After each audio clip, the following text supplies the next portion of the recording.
In today's video, I am going to teach you how to use a VPN extension with Google Chrome vertical bar setup and walkthrough. First, open Google Chrome on your computer. Make sure the browser is fully loaded so you can access the Chrome Web Store without any issues. Next, go to the Chrome Web Store and search for VPN. You can do this by typing Chrome Web Store into the address bar or your search engine, then opening the official store page. Once you are there, use the search bar in the store to type VPN.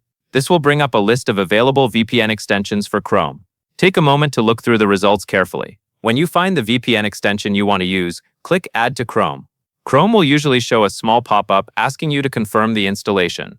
Review the permissions if they appear, then continue with the installation.